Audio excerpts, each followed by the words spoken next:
Good evening and welcome to this FB Live session on chemistry, and very specifically today we are here to discuss about our approaches to three different chapters. We start with the inevitable atomic structure, which quickly gives way to periodic classification, and then finally the third chapter is mole concept and probably volumetric analysis. So where do we start? Before I delve into each chapter, I would like to tell you that I'm going to give you three commandments, one for each of these chapters. So quickly, let us start with atomic structure and see how it pans out.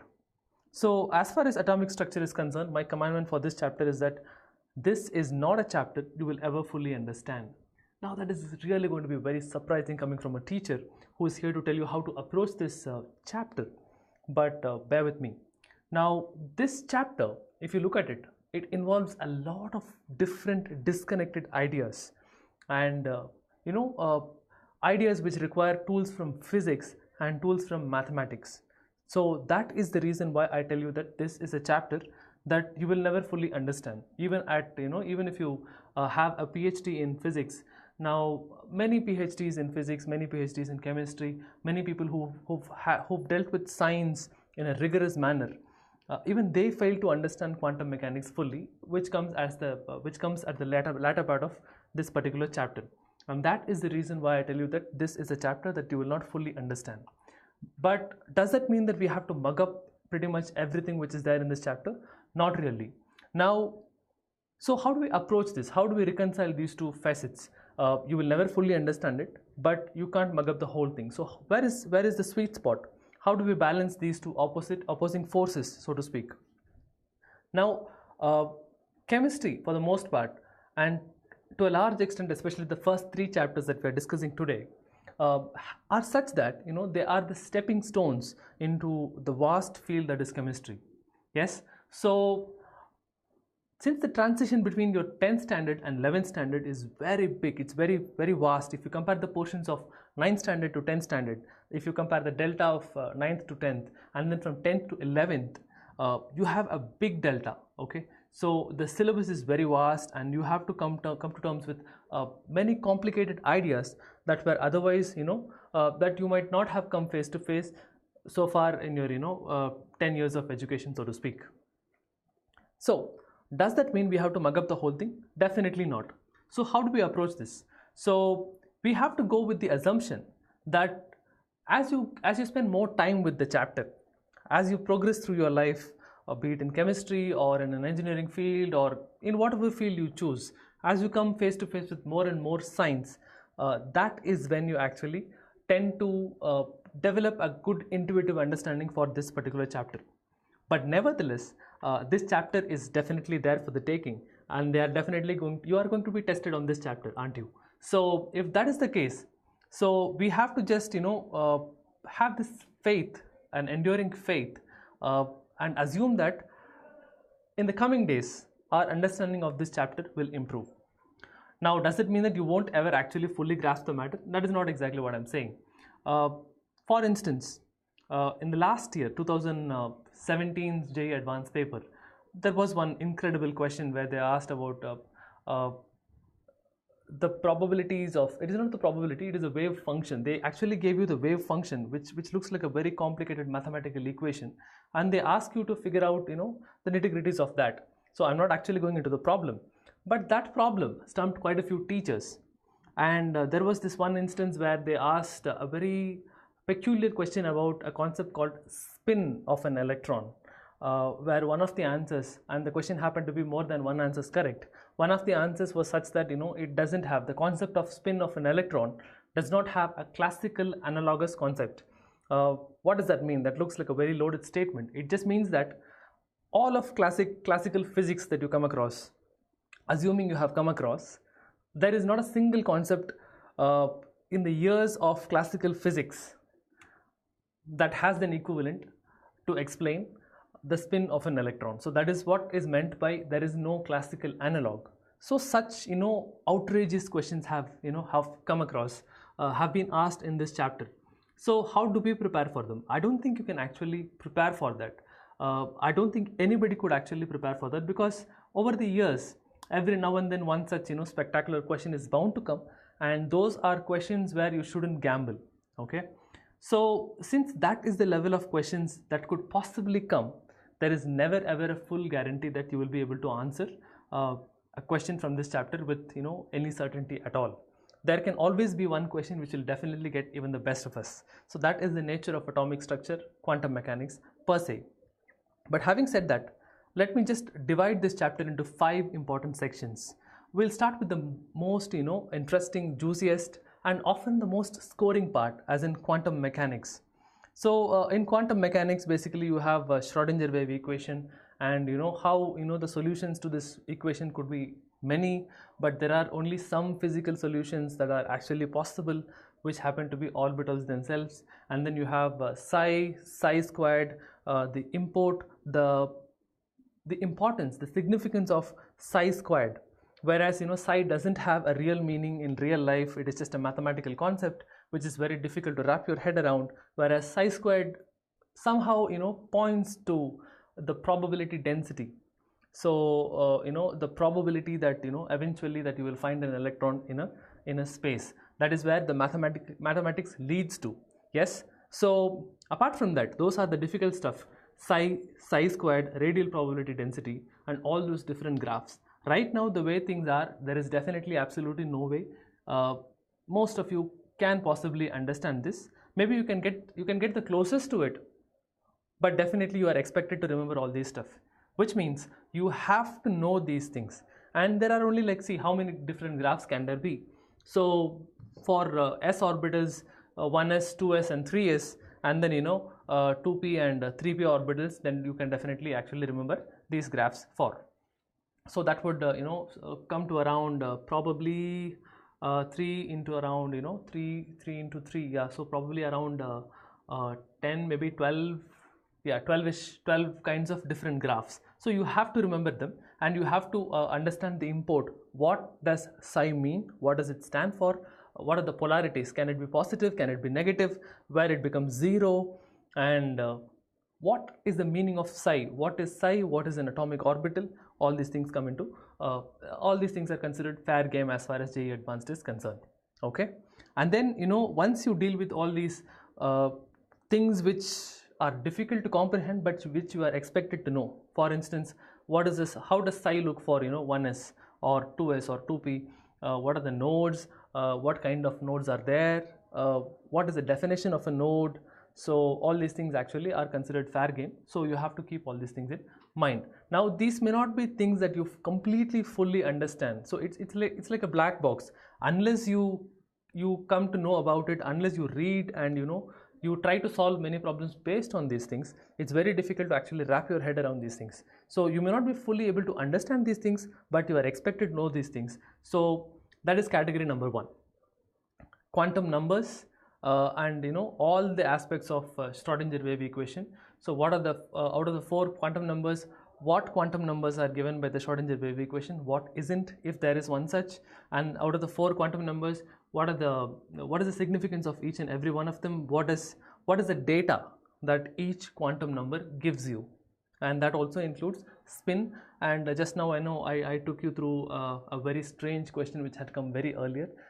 That kind of concept on spin of an electron is not definitely something that a K-12 student would know, at least as far as my personal opinion is concerned.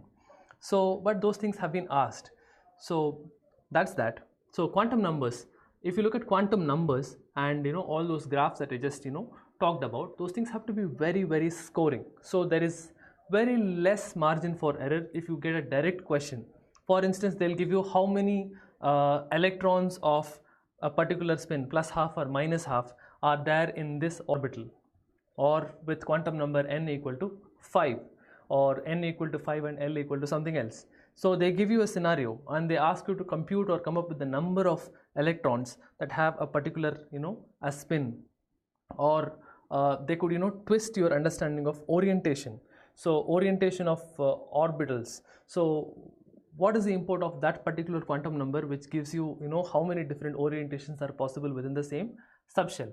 So all these things the nitty-gritties, the finer aspects of quantum numbers, they are very, very important. They are super important.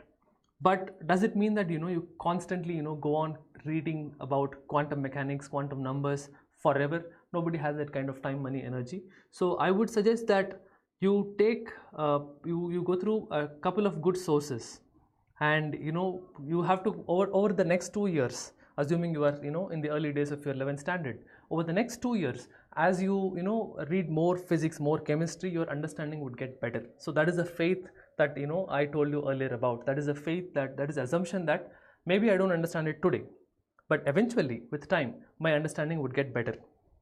So that is how to approach this particular facet of atomic structure.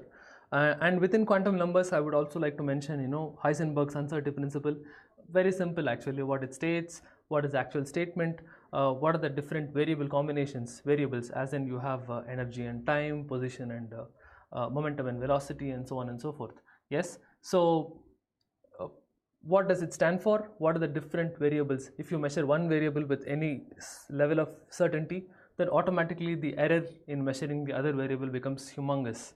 So it almost tends to infinity. So that kind of understanding of what it exactly stands for, and the different formulations of Heisenberg's uncertainty principle, that also is very, very important. It is actually an inequality, so bear that in mind. And the problems based on HUP, Heisenberg's uncertainty principle, are there are only so many problems, there are only so many kinds of problems that you can encounter in this topic. And then you have dual nature of matter, which is nothing but matter is anything that has mass and occupies space. But eventually we tell you that matter is not matter, it is like it's spread all over the place, it's like a smear, a 3D cloud of sorts. It has a gross implication, but it is also spread out over the entire space. It has wave-like characteristics, it can interfere with itself. Those kind of concepts which seem fuzzy, but I'm just asking you to go out on a limb here and assume that things would become clearer, because you would encounter the same things in physics later. If you take up science or engineering, once again you will come face to face with these concepts with far more rigor and detail, mathematics and physics wise. And Hund's rule and Pauli's exclusion principle are very, very important, of a principle of how you actually build up and fill electrons in a progressive manner with respect to Hund's rule and Pauli's exclusion principle. These are all just guidelines. Sometimes they are true, sometimes there are exceptions like chromium and copper and many other elements. So those things are important. What is de Broglie's hypothesis? How matter behaves like a wave, and light, which was considered to be a wave because it diffracts, it interferes, and that actually has a particle-like character in photoelectricity. So all these exchanges. So initially, remember when I told you that there are so many disconnected ideas. Okay, so quantum numbers, that's like a black box. They give you a few rules, you have to memorize them. It's like learning a new language. So why do you call a cat and not meow? So there is no explanation for that. I mean, initially somebody told you it's a cat, and you have to assume that okay, fine, that is a cat. You will learn by association, and when you actually see a cat, you say cat. So eventually things will fall into place. So that is the point I'm striving so hard to make here. Yes, so once again, remember quantum numbers, what they stand for, what quantum number is not given by solving Schrodinger wave equation. The equation itself may not be that important, because even at college levels people actually don't exactly know how to mathematically deduce the stuff. But yeah, I'm digressing, let's leave it at that. So quantum numbers, their import, the different graphs, Hund's rule, Pauli's exclusion principle, shapes of orbitals, Heisenberg's uncertainty principle, dual nature of matter, de Broglie's hypothesis. These things, they fall into the quantum mechanical bracket. Okay, so I've just put many different things in one bracket, I know, but definitely this happens to be a supremely scoring area of atomic structure, even though there is very little that most of us actually understand about what goes on in quantum physics or quantum mechanical nature of atoms. The second category, the second division of the 5 that I wanted to divide this chapter into, happens to be Bohr's model. So you have a nucleus, you have the one electron, a nucleus has Z number of protons, there is one electron, it goes around, and it can only go in specific, orbits, and in these orbits the angular momentum is conserved. Also, the assumption is that Bohr assumed that charges, since they go around in circles, so since you go around in a circle, you actually accelerate, and when charges accelerate, there are many mechanisms, Bremsstrahlung and dipole radiation and many others, through which they are supposed to leak or dissipate energy. And when they dissipate energy, when an electron goes around, it will actually slowly spiral, and not slowly, it will just spiral, because the radius will constantly reduce and it will go and collapse into the nucleus. That is the expected behavior if the radiation and the dissipation of energy had happened. But Bohr cleverly assumed that angular momentum is conserved. Don't ask me why, because he just made that assumption and everything just fell into place. He came up with a formula. It has no actual basis, no proper methodical why to it. He just gave that, and that actually works. It actually tallies with measurements. At least it tallied with measurements up to some point in science. So Bohr's model for hydrogen and hydrogen-like species. When I say atom, of course, it is also applicable to some ions. So Bohr's models, and I think it's about time that JEE Advanced comes up with a question where they test the shortcomings of Bohr's models. Actually, maybe more than one answer correct, or a match the following kind of a question where you have this radiation dissipation as one of the options. You have Zeeman or Stark effect, hyperfine splitting of energy levels, the different shortcomings, and how you have a match the following scenario where there are 3 different columns, and each column is populated with different items. You will have to actually match it like how you would solve a maze. Yes, so that kind of a problem, I think it is one of these days. It's about time that JEE Advanced actually come up with that kind of a problem. And are we forgetting something very important? Bohr's model is all about those derivations, the formulae for Rn, Vn, and energy En, and total energy is nothing but potential energy plus kinetic energy. There are expressions for potential energy separately, kinetic energy separately. Now, do you think a person who comes, who takes up atomic structure for the very first time after 10th standard is bound to understand all this stuff? Almost pretty much everything that I told you about, electron going around a proton, electron accelerating, the fact that there is a point mass and another point mass is actually going around it in circles, and then there is a lot of electricity and magnetism involved. All these actually involve very high levels of electricity and magnetism. To start with simple mechanics, that you actually Newton's laws of motion, circular motion, from it starts there, and it extends all the way until electricity and magnetism, which you will learn in class 12. And mathematically speaking, you will learn calculus probably in the second half of your 12th standard. At least integration, that is where you actually learn integration, and that is when you actually learn to solve differential equations. So since you learn electricity and magnetism in 12th standard, and you learn the mathematical tools to understand atomic structure in the latter half of 12th standard, so how is it possible that anybody completely fully comprehends this particular chapter? Probably not. That is not even that is not the reason why this chapter is positioned here. Despite all these disadvantages, it is actually a good place to start, because atomic structure gives you the fundamentals to explore and understand, or to logically approach the subject of chemistry as you go further. That is the reason why we have atomic structure as one of the earlier chapters. So with respect to Bohr's models, you have all those different formulae for kinetic energy, total energy, potential energy, Rn, Vn, En, okay, and the sign convention of potential energy in electrostatics, which you will come to which you will learn later in your class 12.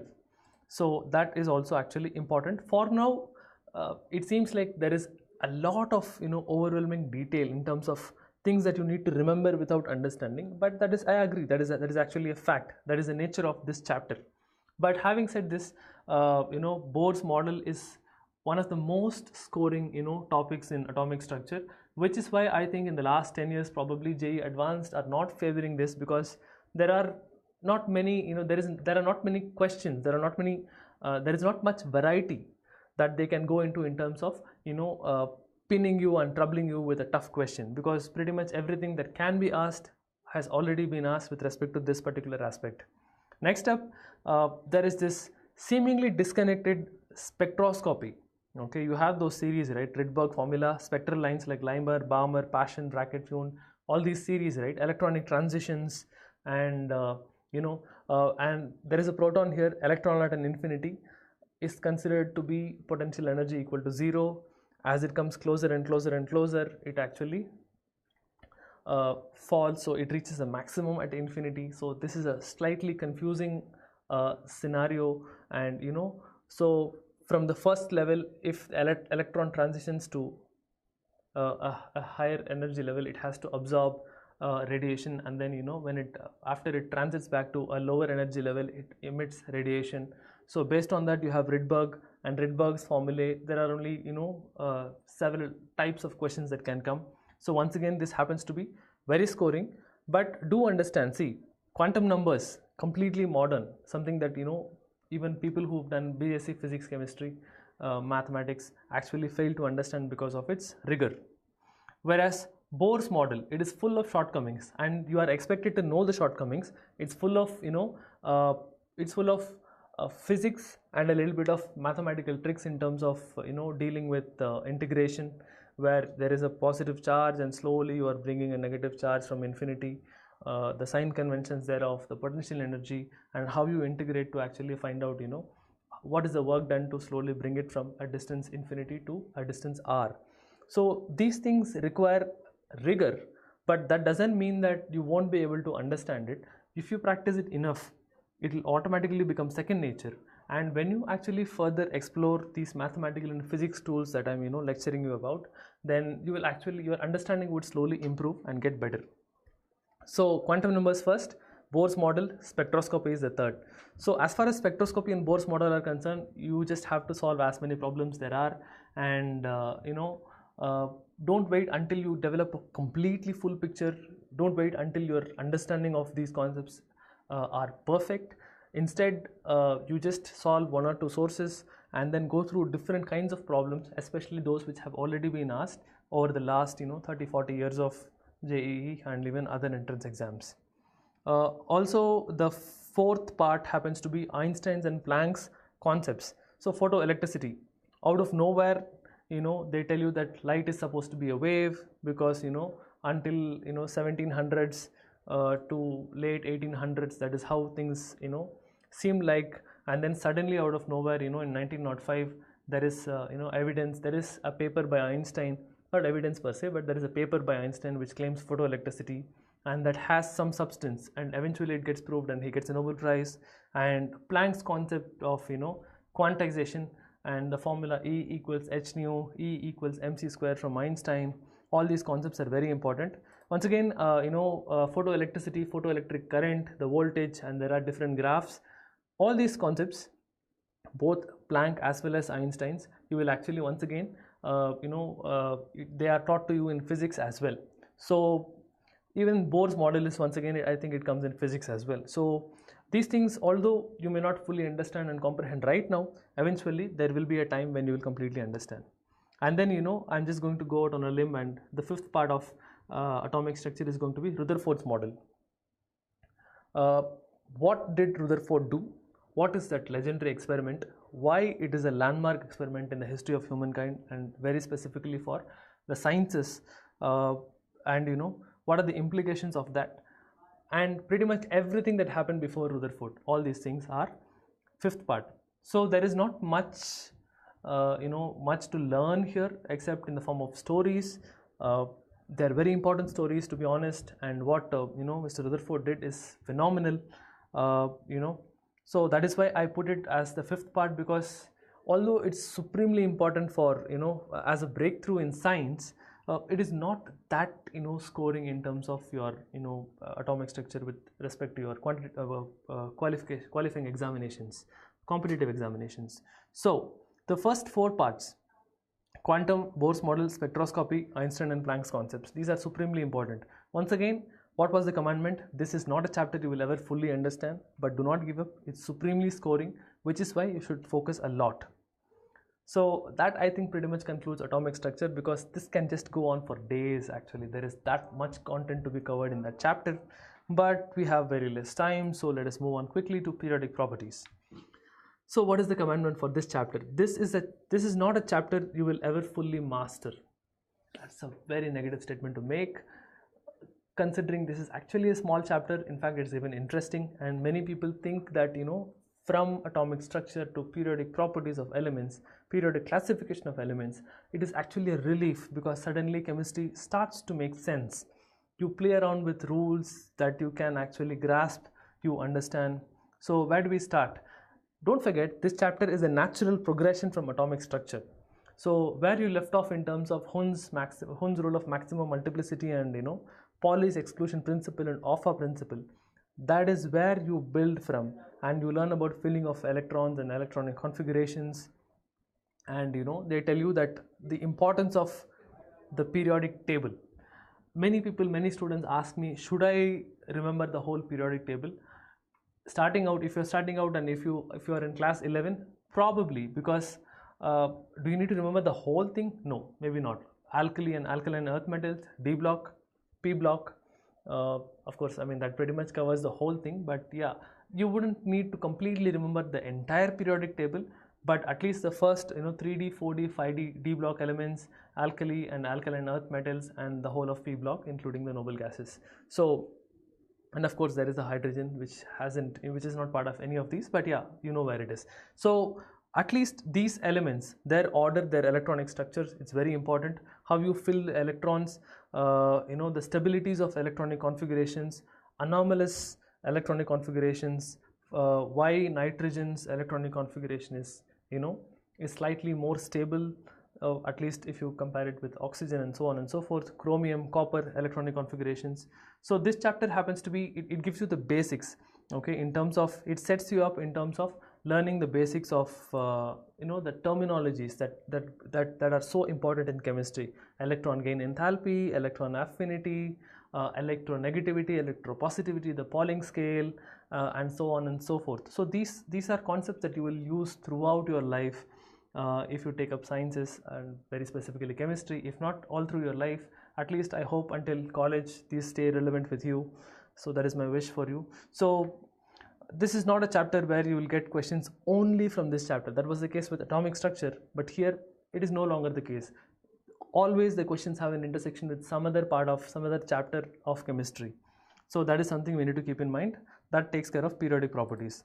Lastly, I'll just quickly run through mole concept. What is the commandment? This is not a chapter where you can make mistakes, because this is super scoring. It is mostly based on conservation of mass. Learn the different confusing terminologies in terms of gram molecular mass, gram molecular weight, and molar mass, molar weight, all these things. But those confusing terms are not the big takeaways for this chapter. You should know what molarity is, what normality is. Interconversion between these two happens to be one of the most critical, bedrocks of this chapter. Volume of a gas at STP, gas loss, and concepts from acid-base reactions and redox reactions would actually help you get a much better understanding of this chapter. Those chapters will actually come later as you study more chemistry. So how do you master this particular chapter? So if you can solve a lot of problems, and you know that this is actually calculation intensive, and there are only so many types of problems, so there is very, very small margin for error. I think that pretty much concludes what we have in mind for these three chapters. Now, if there are any questions, so probably at the moment we don't seem to be having many questions, so I think I'll just wrap up this session here. I hope you had fun.